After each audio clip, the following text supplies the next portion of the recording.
কিছু ভীষণ সাধারণ নিয়ম যদি মাথায় রেখে কাজ করা হয় তাহলে একা হাতে সংসার, বাচ্চা, নিজের জব সামলানো কিন্তু খুব একটা কষ্টসাধ্য ব্যাপার হবে না। এই শরীর খারাপের পর কৃষুকে ডাক্তার কি জিনিস ডেইলি বেসিসে খাওয়াতে বলেছে, তোমাদের কিছু পরামর্শ আর তার সাথে সাথে নিজের অগোছালো সংসারটাকে শান্ত মাথায় ভালোভাবে কি করে গুছিয়ে নিলাম সেরকম একটা ভ্লগ নিয়ে এসেছি। আশা করছি ভ্লগটা দেখতে তোমাদের বেশ ভালো লাগবে। হাই এভরিওয়ান, কেমন আছো তোমরা সবাই? আমরা বিন্দাস আছি, চলে এসেছি আবার আরেকটা ঝলমলে ভিডিও নিয়ে। ওই দুপুর সময় আমার এখন লাঞ্চ করার সময়, তো সেই সময় থেকেই ব্লগটা শুরু করেছি। তো আজকে লাঞ্চে বানিয়েছিলাম পালক পনির, তার সাথে রুটি, একটু সুজির হালুয়া আর একটুখানি শশা নিয়ে নিয়েছি। যদিও এটা কিন্তু লাঞ্চে বানাইনি, মানে সকালই বানিয়ে নিয়েছিলাম, কিছুটা রিকিকে দিয়ে দিয়েছি আর কিছুটা নিজের জন্য রেখে দিয়েছিলাম। প্রথমে যেই নিয়মটার কথা বলবো সেটা বোধহয় পৃথিবীর সমস্ত হাউসওয়াইফ বা ওয়াইফরা ফলো করে থাকে। সেটা হলো হাজব্যান্ডের জন্য যেটা লাঞ্চে বানানো হয়, মানে হাজব্যান্ড যেটা অফিসে লাঞ্চে নিয়ে যায় সেটাই বেশি করে বানিয়ে রাখা, যাতে করে দুপুরবেলায় লাঞ্চ বানানোর ঝামেলাটা না থাকে। তো আমিও এটা রিসেন্টলি ফলো করছি। আবার যেদিন ধরো ও লাঞ্চ নিয়ে যায় না, সেদিন আমাকে আলাদা করে খাবারটা দুপুরবেলায় বানাতে হয়। এতে করে আমাকে ডাবল খাটনি করতে হয় না, একবারেই লাঞ্চটা তৈরি থাকে। আর খাওয়ার দাওয়ার জোগাড়টা ঠিকঠাকভাবে থাকলে নিজের শরীর ভালো থাকে, আর পেটে যদি খাওয়ার পরে অবশ্যই কাজ করার একটা এনার্জি পাওয়া যায়। খালি পেটে বেশিক্ষণ কাজ করা সম্ভব না, আর এতে করে শরীর খারাপ হওয়ার একটা চান্স থাকে। তাই এই জিনিসটা আমি সবসময় ফলো করি, যাতে করে আমার খানিকটা সময় সেভ হয়। খাওয়া দাওয়া করে যথারীতি চলে আসি কিচেনে। আগে যেরকম এই সময় আমি খানিকটা রেস্ট নিতাম বা শুয়ে পড়তাম বা ধরো ফোন ঘাটাঘাটি করতাম, তো এখন সেটা করি না। খাওয়া দাওয়ার পর খানিকক্ষণ রেস্ট করে আমি চলে আসি আগে কিচেনে। যেই সমস্ত বাসনপত্র জমা থাকে, মানে সকালের কিছু বাসন, দুপুরের কিছু বাসন, সেগুলো আগে ধুয়ে পরিষ্কার করে নিই। এতে করে কিচেনটা আমার ক্লিন থাকে, রাতের বেলা খাওয়ার বানানোটাও ইজি হয়। আর রাতে যখন বাসন ধুতে আসি তখন বেশি সময় আমাকে বাসন ধোয়ার পেছনে ইনভেস্ট করতে হয় না। তোমরা যারা আমার ডেইলি ভিউয়ার তারা মোটামুটি অনেকেই জানো যে আমার ছেলেটা কয়েকদিন যাবৎ ভীষণ অসুস্থ ছিল, এই কারণে সংসারের প্রতি খুব একটা নজর দিতে পারিনি। কয়েকদিন খাবার দাবার বানানো ছাড়া অন্য কোনো কাজকর্মই করতে পারিনি। আর যখন একা হাতে সব কিছু করতে হয় আর যে কাজ করার মানুষ সেই কাজকর্মে নজর দিতে পারে না, তাহলে সংসারের অনেক কাজ পেন্ডিং থাকে। যেরকম ধরো এই কদিন শুধুমাত্র রান্না করেছি, জিনিসপত্র নিয়েছি, জায়গাটা জায়গায় রাখতে পারিনি। তাই আজকে যখন সময় সুযোগ পেয়েছি, ছেলেটাও অনেকটাই সুস্থ আগের তুলনায়, তাই জায়গার জিনিসপত্রগুলো ভালো করে গুছিয়ে আগে জায়গায় রেখে দিচ্ছি।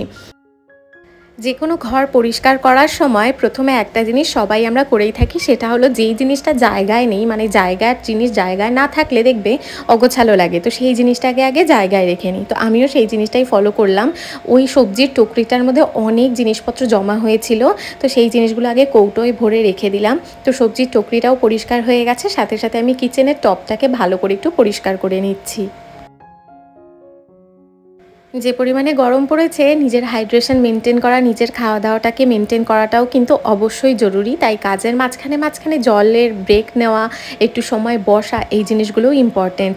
আমি দেখেছি একসাথে মানে এক নিঃশ্বাসে যদি সমস্ত কাজ করতে চাওয়া হয়, শরীর সাথ দেয় না। এবার ধরো এক নিঃশ্বাসে তুমি সব কাজ করেও নিলে, পরে সন্ধেবেলা হতে না হতেই দেখবে শরীর ছেড়ে দেবে, তারপর আর কোনো কাজ করতে ইচ্ছে করবে না। আর যেহেতু আমাদের ঘরে ছোট্ট বাচ্চারা রয়েছে, তাই তাদের দিকে তো অবশ্যই নজর দিতে হবে, তাদের খাওয়াতে অবশ্যই অনেক এনার্জি লাগবে। তাই যদি সন্ধে হতে না হতে আমরা টায়ার্ড হয়ে পড়ি, তাহলে কিন্তু চলবে না। তাই কাজের মাঝে ছোট ব্রেক নেওয়া কিন্তু অবশ্যই জরুরি। যেই ব্যালকানিটা দরজা খুললেই দেখা যায়, এই ব্যালকানিতে কৃষুর সমস্ত খেলনা সাজ সরঞ্জাম রাখা থাকে, আর এই বক্সটার মধ্যে রাখা থাকে। এই বক্সটায় দেখো দুধ আর জল ফেলে কি অবস্থা করেছে। তাই আজকে এটাকে ডিসকার্ড করলাম, নাহলে এটা থেকে পরবর্তীকালে দুর্গন্ধ বেরোতে শুরু করবে। আর যেহেতু দরজা খুললেই এই ব্যালকানিটা আর হলটা দেখা যায়, তাই এই দুটো জায়গা ক্লিন রাখা কিন্তু ভীষণ ইম্পর্টেন্ট। যদিও ঘরে বাচ্চা থাকলে পুরো ঘরটাই নিট অ্যান্ড ক্লিন থাকা ভীষণ জরুরি, কিন্তু আমরা যারা একা সব কিছু ম্যানেজ করি তাদের পক্ষে মাঝে হয়ে ওঠে না। তাই যখন তোমরা সব কিছু এক হাতে ম্যানেজ করতে পারছো না, সেই সময় মাথাটা ঠান্ডা রেখে আগে ডিসাইড করবে যে কোন জিনিসটা তোমার প্রায়োরিটি। আমার যেমন মেন প্রায়োরিটি থাকে আমাদের শরীর স্বাস্থ্য, মানে সবারই এটা হওয়া উচিত।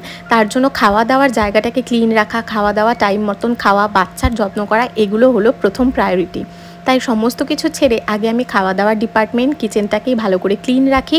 ওটা হয়ে যাওয়ার পর যখন যেরকম সময় পাই সেই হিসেবে আমি কাজ করি। রান্নাঘরটাকে পরিষ্কার করার পর একে একে আমি এই আমাদের হলের ব্যালকনিটা আর হলটাকে এবার ক্লিন করতে চলে এসেছি। যেহেতু দরজা খুললেই এই জায়গাটা দেখা যায়, তাই ভাবছি এই জায়গাটাকে আগে পরিষ্কার করে নেব। টেবিলের ওপরে নানান রকমের আমার ছেলের ওষুধ ছিল, ওর খেলনার জিনিস, নানান রকমের সাজ সরঞ্জাম রাখা ছিল। এই কদিন বললাম না, জায়গার জিনিস জায়গায় রাখারও সময় এনার্জি কোনোটাই ছিল না, তাই আর কি ঘরটা বড্ড অগোছালো হয়ে পড়ে রয়েছে। তাই আর কি প্রথমেই জায়গার জিনিস জায়গায় রেখে নিয়েছি, আর তাতে করেই দেখো ঘরটা অনেকটা কিন্তু এখন ক্লিন রাখছে। এবার টেবিলটাকে ভালো করে পরিষ্কার করে নিতে হবে। এবার যেহেতু কলিং শেষ হয়ে গেছে, তাই আর কি আমি একটু সার্ফ দিয়ে ভালো করে জল দিয়ে ডলে পরিষ্কার করে দিচ্ছি, যাতে করে কোনো রকম দাগ বা কোনো রকম নোংরা এটার উপরে না থাকে। যেহেতু এটার উপরে খাওয়া হয়, তাই এটা অবশ্যই ক্লিন রাখা ভীষণ জরুরি। কলিনটা থাকলে এতটা খাটনি করে টেবিলটাকে পরিষ্কার করতে হতো না, তবে যেহেতু নেই তাই আর কি 2-3 বার করে ভালো করে মুছে দিয়েছি। আর দেখো টেবিলের নিচেও বাচ্চার কত খেলনার জিনিসপত্র পাওয়া গেল। আসলে বাচ্চারা ঘরে থাকলে এই জিনিসগুলো হবেই, একটু হলেও ঘর অগোছালো হয়ে যাবে। তুমি যতই পরিষ্কার করো না কেন, এই জিনিসটা কিন্তু প্রত্যেকটা ঘরেই নর্মাল। সব খেলনা জিনিসপত্রগুলো আমি এই ব্যালকনিতে রেখে ভালো করে চেয়ার টেবিলগুলো মুছে জায়গার জিনিসটা জায়গায় রেখে দিচ্ছি। এতে করে মোটামুটি এক এক কর্নার করে পরিষ্কার হচ্ছে, আর আমারও খুব একটা হেডেক হচ্ছে না। হ্যাঁ, তোমাদের বলে রাখি, এখন কিন্তু একদম ভর দুপুরবেলা, টেম্পারেচার প্রায় 47 ডিগ্রি সেলসিয়াস বাইরে। আর এই গরমেও মাথা ঠান্ডা রাখাটা হলো প্রথম কাজ, কারণ মাথা ঠান্ডা রেখে কাজ না করলে সব কিছু আরও এলোমেলো হয়ে যেতে পারে। প্রথমেই প্ল্যানিং করে নেবে যে কোন জায়গা থেকে কাজ করা শুরু করবে, তাহলে কাজ করতে কিন্তু অনেকটা ইজি হবে। এই কদিন জামা কাপড় তো ধুয়েছিলাম, কিন্তু সেই জামা কাপড়গুলো আলমারিতে রাখার সময় হয়নি, বলতে পারো সময় পাইনি। তাই আর কি ওই জামা কাপড়গুলো গুছিয়ে, যেগুলো ধরো আধোয়া রয়েছে সেগুলো বাথরুমে রেখে দিলাম, কালকে ধুয়ে দেবো। আর যেগুলো ধোয়া জামা কাপড় সেগুলো ওই ঘরে আপাতত রেখে দিয়েছি। ছেলে যেহেতু ঘুমোচ্ছে, তাই বেডরুমে তো যাওয়া যাবে না, আর বেডরুমে আলমারি রাখা রয়েছে, তাই অন্য ঘরে রেখে দিলাম। ছেলে যখন ঘুম থেকে উঠবে সেগুলো আলমারিতে রেখে দেবো। তারপর সোফাটাকে ভালো করে একটু মুছে নিলাম। এই কদিন যেহেতু একটু ধুলো ধুলো পড়ে গেছিলো, তাই আর কি এই কাজগুলো আগে করে নিচ্ছি। এই যে ছোট্ট টেবিলটা দেখতে পাচ্ছ কাচের, এই টেবিলটা অনেক দিন ধরেই আমাদের ওই ঠাকুর ঘরে পড়েছিল, কোনো ইউজ হচ্ছিল না। তাই ভাবলাম এটাকে এখন থেকে হলেই রেখে দেবো। ওই যে দুটো সোফার কর্নারে একটা জায়গা রয়েছে, ওই জায়গাটায় রেখে দেবো। তো ওই জায়গাটাকেও ইউটিলাইজ করা হবে, আর দেখতে বেশ অনেকটা ভালো লাগবে। এই টেবিলটা আমাদের সংসারের প্রায় শুরুর দিনে কেনা হয়েছিল, মানে যখন আমি প্রথম এখানে আসি, তো তখন এই টেবিলটা কেনা হয়েছিল। এখন খুব একটা ইউজ হয় না, তাই আর কি এটাকে একটু বের করে ইউজ করার চেষ্টা করছি। সব জিনিসই তো যত্ন করে কেনা, তাই আর কি সব জিনিস যদি ইউজ হয়, চোখের সামনে থাকে, তাহলে মনে বেশ শান্তি আসে। এই টেবিলটাকে এখানে প্লেস করে দিয়েছি, আর এখানে আমার যে কচ্ছপটা আগে এতদিন ডাইনিং টেবিলে রাখা থাকতো সেটা রেখেছি, একটা ছোট্ট গাছ মতন রেখেছি, আর একটা লাইট রেখেছি। এই কর্নারে যদি একটা আর্টিফিশিয়াল প্ল্যান্ট বা ইনডোর প্ল্যান্ট রাখা হয়, তাহলে দেখতে আরও সুন্দর লাগবে। দেখি যদি আনতে পারি তাহলে ভালো হবে। এবার ফ্রিজটা তো ভেতর থেকে পরিষ্কার রয়েইছে, কিন্তু এই কদিন যাবৎ ভালো করে ঘর যেহেতু পরিষ্কার পরিচ্ছন্ন করা হয়নি, তাই ফ্রিজের বাইরের দিকটা অনেকটা হাতের দাগ পড়ে গেছে, মানে হাতের যেই ছাপগুলো হয় না, সেই ছাপগুলো পড়ে গেছে, একটু ধুলো ধুলো মতন চলে এসেছে। তাই আর কি ফ্রিজের বাইরের দিকটা ভালো করে পরিষ্কার করে দিচ্ছি। আর যদিও এখনও অনেক কাজ পড়ে রয়েছে, তবে একদিনে সব কাজ করা সম্ভব না, কারণ শুধু ঘরের কাজ করলেও হবে না, বাচ্চাটাকে সময় দিতে হবে। তাই আর কি পার্ট করে করে কাজ করব। মোটামুটি অনেকটাই ঘর আজকে আমি গুছিয়ে নিতে পেরেছি। কালকে কিছু কাজকর্ম করলেই আবার আমি নর্মাল রুটিনে ফিরে আসতে পারবো। মোটামুটি ধুলোর সমস্ত কাজকর্মগুলো করে আমি ঘরটাকে পোছা লাগিয়ে নিচ্ছি। ঘরটা পোছা লাগালে দেখবে ঘরটা এমনিতেই খুব সুন্দর পরিষ্কার লাগে, আর তার সাথে সাথে বাচ্চা যেহেতু ঘরে রয়েছে, তাই ফ্লোরটা ক্লিন রাখাও কিন্তু অবশ্যই জরুরি। আর পোছাটা সবসময় সমস্ত কাজ করার শেষেই আমি লাগিয়ে থাকি, তাহলে ঘরটা খুব একটা নোংরা হয় না। আর এখন এই গরমে ঘরটা যদি পোছা না লাগানো হয়, তাহলে ঘরে বিন্দুমাত্র সময় টেকার উপায় নেই। অনেকটা কাজকর্ম করে অনেকক্ষণ সময় পেয়েছি, রেস্টও করেছি। ছেলে কিন্তু এখনও ঘুমোচ্ছে, যেহেতু অসুস্থ ছিল কয়েকদিন যাবৎ, খুব একটা ঘুম হয়নি, তাই আর কি দুপুরবেলায় বেশ অনেকক্ষণ ধরেই ঘুমোচ্ছে। তো আমি এদিকে চলে এসেছি কিচেনে। এখানে ওর জন্য একটু ড্রাই ফ্রুট পাউডার বানিয়ে রাখবো। অসুস্থ হওয়ার পর ডাক্তার ওর খাওয়ার দাওয়ারে বিশেষ খেয়াল রাখতে বলেছেন, আর কিছু স্পেসিফিক জিনিস বলেছেন যেগুলো রোজ ওর ডায়েটে থাকতেই হবে। তার মধ্যে অন্যতম হলো ড্রাই ফ্রুট। এবার ড্রাই ফ্রুট রোজ খেলে গরমকালে অনেক বাচ্চারই পেট গরম হওয়ার সমস্যা থাকে, তাদের ক্ষেত্রে ডাক্তার বলেছে অবশ্যই অল্টারনেটিভ ডেজে বা সপ্তাহে 3 দিন অ্যাটলিস্ট দেওয়া যেতেই পারে। এখানে আমি কিছুটা আমন্ড, কিছুটা ক্যাশিউ আর কিছুটা পিস্তা নিয়ে নিয়েছি। আমি আজকে 3টে ড্রাই ফ্রুট নিয়েছি, কিন্তু এটার মধ্যে আমি আখরোটও অ্যাড করি। আখরোটও বাচ্চাদের জন্য ভীষণ ভালো, তবে আজকে নেই তো তাই আর কি দিইনি। তাছাড়াও নানান রকমের সিডসও কিন্তু অ্যাড করা যেতে পারে। শুকনো খোলায় এগুলোকে ভালো করে 4-5 মিনিট ড্রাই রোস্ট করে মিক্সিং জারে গ্রাইন্ড করে নিতে হবে। এবার রোজ রোজ দেখবে এটা বানানো একটুখানি মুশকিল, তাই আর কি আমি 7-10 দিন এটা একসাথে বানিয়ে সুন্দর করে স্টোর করে রাখি। মিক্সিং জারে এটাকে আমি বেশ ভালো করে মিহি করে গ্রাইন্ড করে নিয়েছি। এবার একটা প্লেটের ওপর বেশ খানিকক্ষণ আমি ভালো করে এটাকে ছড়িয়ে ফ্যানের নিচে রেখে দেবো। এখনও তো এটা বেশ গরম আছে, আর এই গরম অবস্থায় স্টোর করে রাখলে এটা কিন্তু নষ্ট হয়ে যাওয়ার চান্স থাকে, তাই আর কি এটাকে ঠান্ডা আগে ভালো করে নিতে হবে। আর ড্রাই ফ্রুটগুলো কিন্তু বাচ্চাদের জন্য ভীষণ উপযোগী, আর উচিত বাচ্চাদের ডায়েটে ড্রাই ফ্রুট থাকা। ব্রেন ডেভেলপমেন্টে সাহায্য করে, এনার্জি প্রোভাইড করে, ওয়েট গেনেও কিন্তু সাহায্য করে। এটা ঠান্ডা হয়ে গেছে, এবার আমি একটা এয়ারটাইট কন্টেনারে ভালো করে এটাকে রেখে ফ্রিজে স্টোর করে রেখে দেবো। যেহেতু গরমকাল তাই ফ্রিজে রাখি, শীতকালে কিন্তু ফ্রিজে রাখার দরকার পড়ে না। এটা আমি 7-10 দিনেরটা বানিয়ে রেখেছি একবারে, তারপর আবার বানিয়ে স্টোর করে রেখে দেবো। সারাদিনে একটু আধটু খাওয়ার মেনটেন যাও করতে পারি, সন্ধে হতে না হতে চুটুর পুটুর খেতে মন চায়, তবে বাইরের খাবার খাওয়া যাবে না। তাই আর কি কড়াইতে সরষের তেল গরম করে কালো জিরে, একটুখানি পেঁয়াজ কুচি ফোড়নও দিয়ে কিছু কালো ছোলা আমি ভিজিয়ে রেখেছিলাম, সেই ভেজানো কালো ছোলা এটার মধ্যে দিয়ে দিয়েছি। আর দিয়ে দেবো পরিমাণ মতো নুন। খানিকক্ষণ ভাজা করে নিলেই কিন্তু দারুণ সুন্দর একটা স্ন্যাক্স অলরেডি তৈরি হয়ে যাবে। আমি যদিও আজকে মুড়ির সাথে মিক্স করে খাচ্ছি, এটা খেতেও ভালো লাগে। আর এই কালো ছোলার মধ্যে যদি একটুখানি নুন, একটুখানি লেবু, চাট মশলা দিয়ে মিক্স করে খাওয়া হয়, সেটা খেতেও অপূর্ব সুন্দর লাগে। তো এখানে 3 জন মিলে আমরা মুড়ি মাখা এনজয় করছি।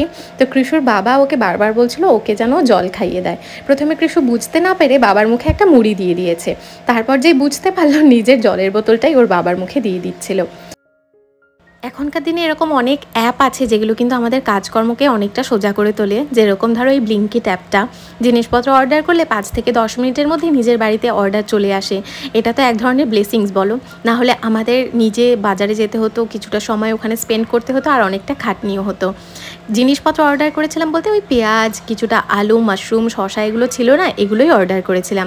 তো ওগুলোই সন্ধেবেলাতে দিয়ে গেল। এখানে মা ছেলে মিলে কিছুটা সময় কাটাচ্ছি। এই যে স্লেটটা আনা হয়েছিল, এটা নিয়ে খেলতেও ভীষণ পছন্দ করে। এটাই কিছু ড্র করে দিলে সেটা নিয়ে ওটার উপরই আঁকিবুকি করতে থাকে।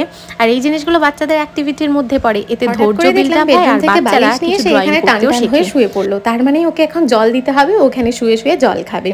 যা সমস্ত কর্মকাণ্ড করে কৃষু সারাদিনে, সেগুলো দেখতে দেখতেই সময় কেটে যায়। আর সারাদিনের কাজ করার এনার্জি কিন্তু আমি কৃষুর থেকেই বেশিরভাগ সময় পেয়ে থাকি।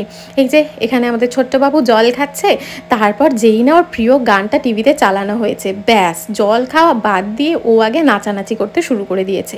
নাচতে নাচতে প্রায় ঘেমে গেছে, কিন্তু তবুও নাচ থামালে হবে না।